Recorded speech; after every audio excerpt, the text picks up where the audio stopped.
प्रदेश Congress committee से खबर आपको बता रहे हैं। विधायक रोहित बोहरा ने संभाला है पीसीसी कोषाध्यक्ष का कार्यभार। पूर्व विधायक चेतन चौधरी, पीसीसी संगठन महासचिव ललित तुनपाल, राम सिंह कसमा, जसवंत गुर्जर, आर तिवाड़ी समेत कांग्रेस नेता इस दौरान मौजूद रहे।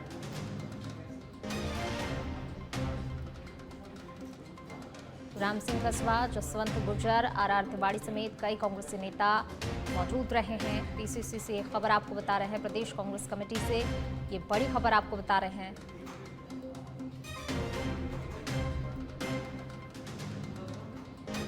चलिए बढ़ेंगे आगे। बात जयपुर की। जयपुर आरटीओ जयपुर प्रथम से खबर आपको बता रहे हैं। कार्यालय में शुचिता और पारदर्शिता को कायम रखने की कवायद। समस्त प्रकार के इनवार्ड अब नेशनल सिटीजन केवल सिटीजन पोर्टल से ही स्वीकार होंगे और कार्यालय में होने वाले इनवार्ड को तैयार किया गया, फिलहाल बंद किया गया है जो पहले थे, और अब कार्यालय में किए जाने वाले इनवार्ड को अन्यथा लिया जाएगा। लोगों की सहायता के लिए एक सहायता केंद्र भी यहां पर खोला गया है। समस्याओं के लिए मददगार बनेगी मे आई हेल्प यू डेस्क। देखिए यहाँ पर बदलाव किए गए हैं और अब कार्यालय में किए जाने वाले इनवार्ड को लिया जाएगा अन्यथा। लोगों की सहायता के लिए सहायता केंद्र भी यहाँ पर खोला गया है और उसको नाम दिया गया है मे आई हेल्प यू डेस्क। और कई सारी समस्याओं के लिए मददगार बनेगी डेस्क और उसको नाम दिया गया है मे आई हेल्प यू डेस्क। चलिए बढ़ेंगे आगे। बात अगली खबर की। राजस्थान विश्वविद्यालय का एक और कारनामा। बिना वित्तीय स्वीकृति के सैकड़ों कर्मचारियों से करवा लिया काम। विधि प्रशासन ने संविदा पर लगे 775 कर्मचारियों से काम करवा लिया है। जून माह में 8 तारीख से 23 तारीख तक के लिए सैंक्शन नहीं थी, फिर भी कर्मचारियों से काम करवा लिया गया है और अब वेतन के लिए दर दर भटक रहे हैं ये कर्मचारी। देखिए काम करवा लिया गया लेकिन वेतन का यहाँ पर कर्मचारियों को भुगतान नहीं किया गया है। वेतन के लिए दर दर भटकने को ये कर्मचारी मजबूर हैं। काम करने के बावजूद भी इन्हें अपने हक के लिए, अपने वेतन के लिए चक्कर काटने पड़ रहे हैं। दर दर भटकने को मजबूर है ये कर्मचारी। अपना वेतन भी इन्हें नहीं मिल पा रहा है। राजस्थान विश्वविद्यालय का ये कारनामा बता रहे हैं कि देखिए कर्मचारियों से काम तो ले लिया गया लेकिन काम के बदले जो वेतन दिया जाता है वो वेतन इन्हें नहीं दिया है। बिना वित्तीय स्वीकृति के सैकड़ों कर्मचारियों से काम करवा लिया गया है और अब देखिए ये कर्मचारी बहुत ज़्यादा परेशान हो रहे हैं। 775 कर्मचारियों से काम लिया गया लेकिन उन्हें वेतन नहीं दिया गया। और अब खबर जोधपुर के बालेसर से है, जहां पर विधायक बाबू सिंह राठौर ने नगरपालिका बालेसर क्षेत्र में अतिवृष्टि से हुए नुकसान का जायजा लिया है। क्षेत्र के अमृतनगर में बांध, एनीकट, टूटी हुई सड़कों और खराब फसल का जायजा लिया गया है और अमृतनगर में जन सुनवाई की है। जन सुनवाई और निरीक्षण के दौरान उपस्थित अधिकारियों को भी दिशा निर्देश दिए गए हैं। इस दौरान उपखंड अधिकारी भवानी सिंह चारण, तहसीलदार हुकम सिंह सिसोदिया, ईओ सुरेंद्र सिंह भाटी, अधिशासी अभियंता विद्युत गैर सिंह, अधिशासी अभियंता जलदाय विभाग जैत सिंह सहित ग्रामीण एवं जनप्रतिनिधि उपस्थित रहे।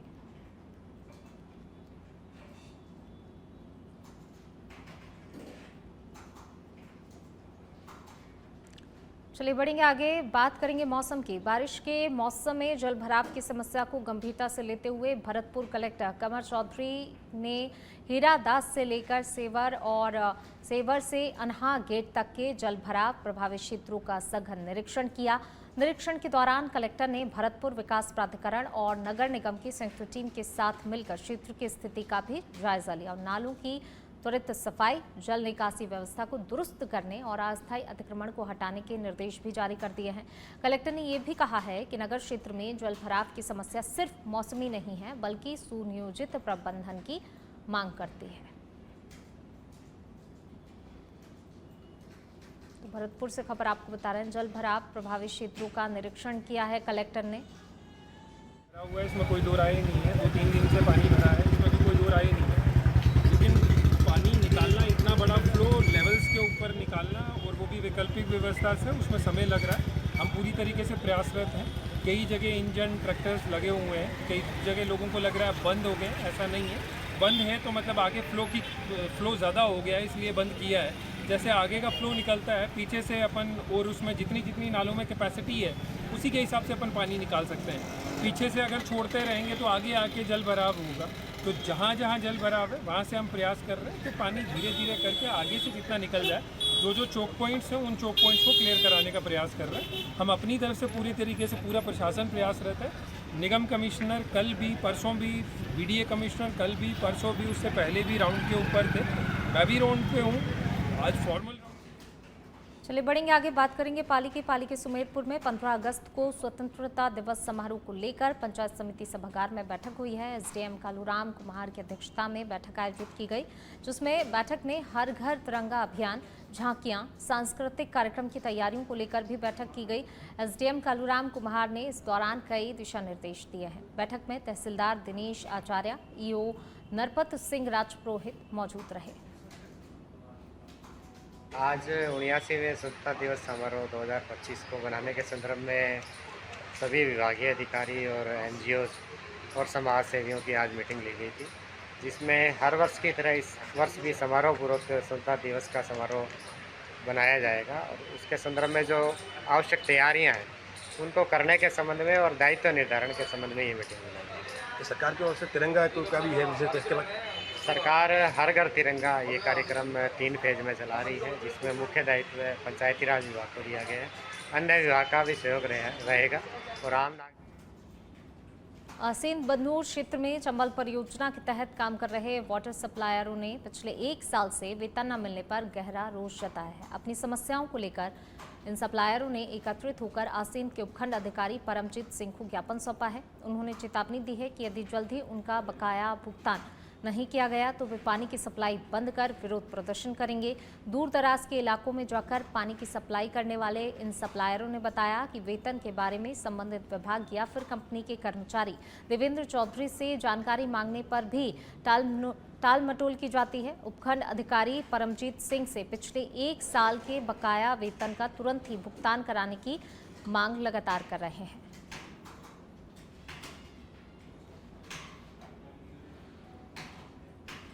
श्री डूंगरगढ़ उप जिला अस्पताल का उपखंड अधिकारी शुभम शर्मा ने औचक निरीक्षण किया है। इस दौरान एसडीएम ने ओपीडी, लैब, एक्सरे रूम, बच्चा वार्ड और जनाना वार्ड का भी जायजा लिया।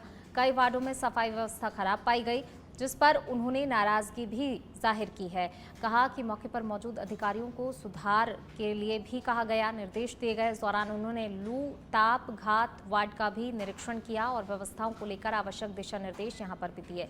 निरीक्षण के दौरान अस्पताल प्रभारी डॉक्टर एस के बिहानी सहित अन्य स्टाफ सदस्य भी मौजूद रहा। हॉस्पिटल का निरीक्षण किया गया, डीएमओ साहब भी हमारे साथ थे। इस दौरान काफ़ी वार्डों में पूरे हॉस्पिटल परिसर में गंदगी बिखरी दिखी है, उसके बारे में इनको निर्देशित किया गया है। साथ ही इनके द्वारा जो लू से बचने के लिए ताप घात वाला भी वार्ड अलग से बनाया गया है, उसका भी निरीक्षण किया गया है। उसमें भी एसी वगैरह की और सबकी माकूल व्यवस्थाएं थी। इसके अलावा भी अन्य जो व्यवस्थाएं हैं उनको सुधारने के लिए इनको। चलिए बढ़ेंगे आगे। दिल्ली से जोधपुर आ रही मडोर एक्सप्रेस ट्रेन में बीती रात सुरक्षा व्यवस्था को चकमा देते हुए अज्ञात चोरों ने विदेशी पर्यटकों के 2 बैग चोरी कर लिए।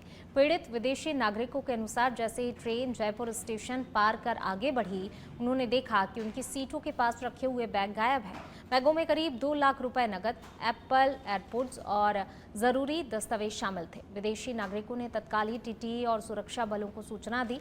घटना की सूचना मिलते ही जीआरपी और आरपीएफ की टीमें मामले की जांच में जुट गई हैं। घटना की गंभीरता को देखते हुए एडीआरएम विकास खेड़ा स्वयं मौके पर पहुंचे और पीड़ितों से मुलाकात कर कार्रवाई का आश्वासन भी दिया गया। और ये दिल्ली से चले थे मंडोर एक्सप्रेस में। फर्स्ट एसी में इनका कैबिन था सी और डी, जिसमें कि सी में 3 लोग थे और डी में 2 लोग थे। और दिल्ली से ट्रेन समय पर रवाना हुई। जयपुर क्रॉस करने के बाद अप्रॉक्सीमेट 4 साढ़े 4 बज रहे होंगे, या हाँ अप्रॉक्सीमेट 4 साढ़े 4 की बात है, जब इन्हें पता चला कि इनके जो कैबिन डी है जिसमें माँ और बेटा सो रहे थे, उनके 2 बैग चोरी हो गए, जिसमें कि उनके 3 पासपोर्ट, लगभग 2100 यूरो, इंडियन करेंसी में लगभग 2,10,000 रुपये, घड़ी, एप्पल के एयरपॉड, एप्पल की पेंसिल और पानी की बोतल और मंडोर एक्सप्रेस जो दिल्ली से चल के जयपुर आ रही थी, जोधपुर आ रही थी 222995, उसमें जयपुर के बाद जो हमारे विदेशी सैलानी है यात्री, उन लोगों का कुछ सामान चोरी हुआ, उन्हें पता लगा और जैसे ही उन्होंने टीटी को बताया तो पूरा सिस्टम एक्टिवेट हो गया और आरपीएफ जीआरपी को तुरंत सूचना दी गई। दोनों एजेंसियों ने ट्रेन में आकर भी जाँच की और यहाँ उतर के पूरी संभव मदद की जा रही है। हर संभव अधिकारी भी यहाँ उपस्थित है जैसा कि आप देख रहे हैं और आरपीएफ और जीआरपी दोनों की टीमें उपलब्ध हैं, अधिकारी भी उपलब्ध हैं जो हर संभव मदद। चलिए इसी बीच शुरू करते हैं अगली खबर का। जालौर के भीनमाल से खबर आपको बता रहे हैं। जालौर के 2 अधिकारी दिल्ली में होने वाले सेमिनार में भाग लेंगे। नीति आयोग द्वारा कल विज्ञान भवन में बेस्ट प्रैक्टिसेस सेमिनार का आयोजन किया जाना है। आईएएस मोहित कासनिया, एसडीएम भीनमाल और महेश चावला मुख्य आयोजन अधिकारी हिस्सा लेंगे। सेमिनार में अधिकारी जिलों और ब्लॉक में लागू सफल योजनाओं की प्रस्तुति और अनुभव साझा करेंगे। तो ये सभी अधिकारी अपने अपने अनुभव इस सेमिनार में साझा करने वाले हैं।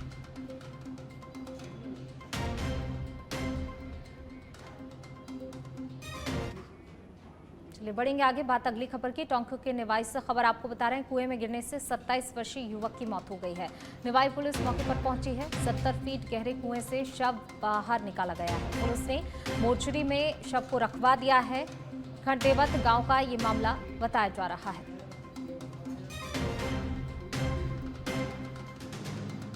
निवाई पुलिस मौके पर पहुंच चुकी है। शव को निकलवाया गया है बाहर और देखिए मोर्चरी में रखवा दिया है। 70 फीट गहरे कुएं से शव को बाहर निकाला है। 27 वर्षीय युवक की मौत हो गई है। निवाई पुलिस घटना की जानकारी मिलते ही मौके पर पहुंची और शव को बाहर निकलवाया गया, जिसके बाद हॉस्पिटल की मोर्चरी में रखवाया गया है।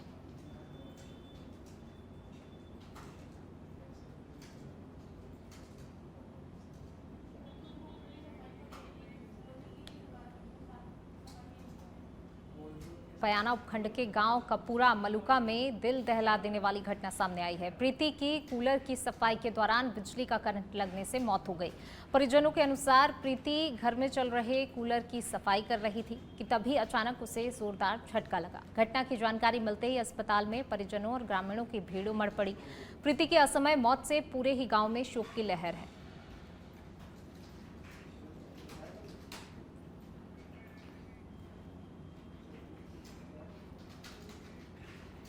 और इसी बीच रुक करते हैं अगली खबर का। टोंक से खबर आपको बता रहे हैं। कलेक्टर कल्पना अग्रवाल ने मेडिकल कॉलेज का निरीक्षण किया है। नर्सिंग कॉलेज चराई और 4 MLD sewerage treatment plant Soren का निरीक्षण किया है।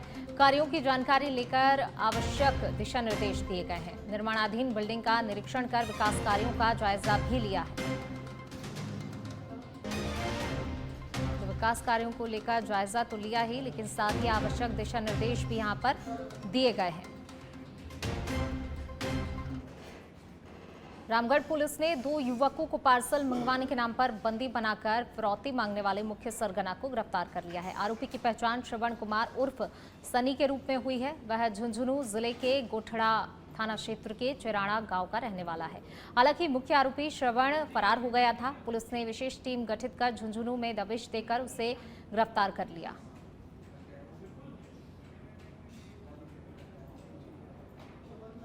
और इसी बीच रुक करते हैं अगली खबर का। जयपुर के चोमू से बड़ी खबर आपको बता रहे हैं। फर्जी दस्तावेजों के सहारे उठाया है 9 लाख रुपए का लोन। एसबीआई बैंक प्रबंधक ने कालाडेरा थाने में मामला दर्ज करवा दिया है।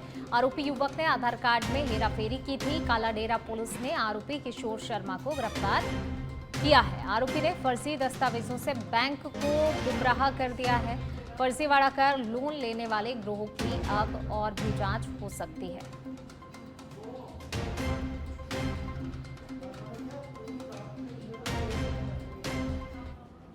चलिए बढ़ेंगे आगे। अब बात करेंगे बांसवाड़ा की, जहां जिले के तलवाड़ा क्षेत्र में एक दर्दनाक सड़क हादसे में महिला की मौके पर ही मौत हो गई, जबकि उसका पति गंभीर रूप से घायल हो गया। घटना तलवाड़ा पेट्रोल पंप के पास उस समय हुई जब दंपत्ति सगाई समारोह से लौट रहे थे। बाइक सवार दंपत्ति को ट्रॉले से टक्कर हो गई, जिससे महिला मनीषा की मौके पर ही मौत हो गई, जबकि उसका पति अरविंद बारी निवासी सिया तलाई गंभीर रूप से घायल हो गया।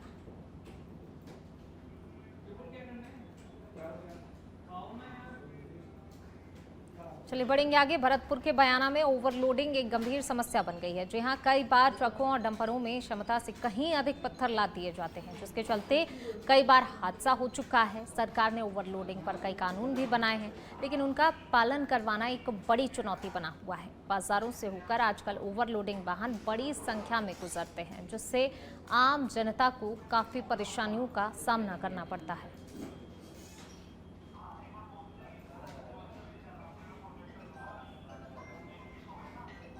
चलिए इसी बीच रुक करते हैं अगली खबर की ओर। जैसलमेर के पोखरण से खबर आपको बता रहे हैं। डीवाईएसपी ऑफिस में कार्यरत पुलिसकर्मी के घर चोरी हुई है। चोरी की वारदात को अंजाम दिया गया। चोर लाखों रुपए के गहने और नकदी लेकर फरार हो गए हैं। करीब 22 तोला सोना और लाखों की चांदी पर हाथ साफ किया है। चोरी की वारदात के बाद कॉलोनी वासियों में दहशत का माहौल है।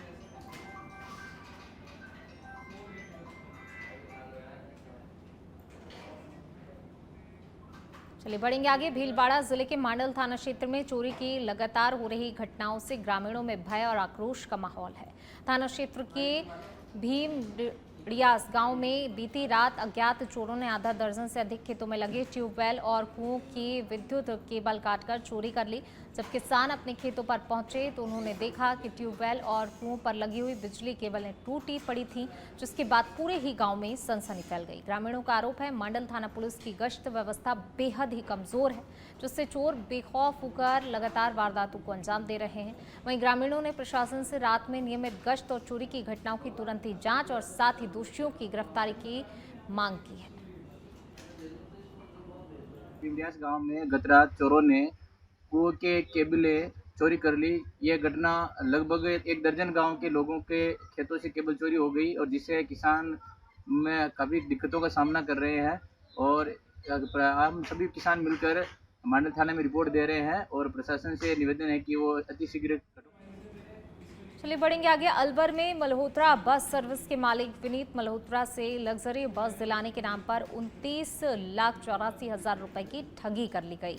पीड़ित की शिकायत पर पुलिस ने 5 आरोपियों के खिलाफ कोतवाली थाने में मामला दर्ज कराया। जांच शुरू कर दी गई है। एफआईआर के अनुसार आरोपी हरबंश लाल ने खुद को एक दलाल बताते हुए विनीत को एक एसी लग्जरी बस की फोटो दिखाई और कहा कि यह बस महज 32,85,000 रुपए में वह दिला सकता है। विश्वास में आए विनीत मल्होत्रा ने पहले 50,000 रुपए नगद और फिर 70,000 रुपए यूपीआई से और बचे हुए 10,64,000 का बैंक ट्रांसफर सुंदरम फाइनेंस के नाम पर कर दिया। उसके बाद 18 लाख नगद अलवर में आरोपी के व्यक्ति को दे दिए, लेकिन इसके बावजूद बस की डिलीवरी नहीं दी गई। वहीं पीड़ित ने आरोपियों को जल्द से जल्द गिरफ्तार कर ठगी की वापस दिलाने की मांग की है। सर हमको एक बस की इच्छा थी, एसी बस बनाना चाहते थे हम, तो उसके लिए हमने हरबंस लाल अनेजा से बात करी थी। तो हरबंस लाल ने हमारे को 5-7 बसों की फ़ोटो भेजी थी। उसमें एक गाड़ी हमारे को पसंद आ गई थी जो 2023 मॉडल थी और हरबंस लाल खत्री को हमने अपने पास ऑफिस में बुलाया और उसने हमारी बात करवाई विपिन भाई पटेल बस के मालिक से और उन्होंने हमसे 36 लाख मांगे थे, जिसमें 32,85,000 में हमारा सौदा हो गया। और यहीं ऑफिस पे हमने 50,000 रुपये हरबंस लाल खत्री को दे दिए और सौदा पक्का हो गया। उन्होंने हमारे को भरूच बुलाया।